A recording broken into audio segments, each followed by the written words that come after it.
Hi friends, welcome to Suvarna's world. ఈరోజైతే నేను ఇడ్లీ పిండితో పునుగులు అంటే మార్నింగ్ బ్రేక్ఫాస్ట్కి ఇడ్లీ చేసేసుకుంటాం. అదే పిండి మిగిలిందనుకోండి, ఈవినింగ్ స్నాక్స్ కూడా సిద్ధమైపోతాయి. ఆ ఇడ్లీ పిండితో కరకరలాడే పునుగులు చాలా ఈజీగా తయారు చేసుకోవచ్చు. ముందుగా ఇడ్లీ పిండి తీసేసుకొని అందులో మైదా మరియు బియ్యం పిండి వేసుకోవాలి. యాక్చువల్గా ఇందులో నీళ్ళు అవసరం ఉండవు, ఎందుకంటే ఇడ్లీ పిండి ఆల్రెడీ పులిసి ఉంటుంది కదండి, దాంట్లో వాటరే సరిపోతుంది.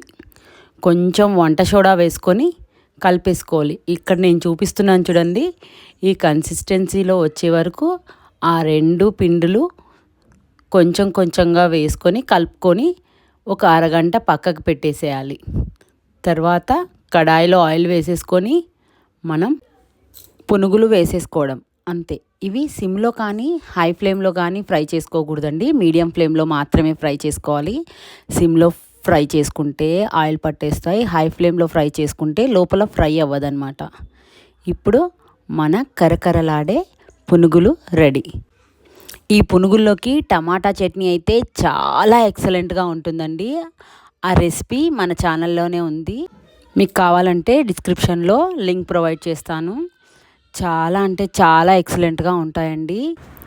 ఈ వీడియో కనుక మీకు నచ్చినట్లయితే లైక్ చేయండి, షేర్ చేయండి, సబ్స్క్రైబ్ చేసుకోండి.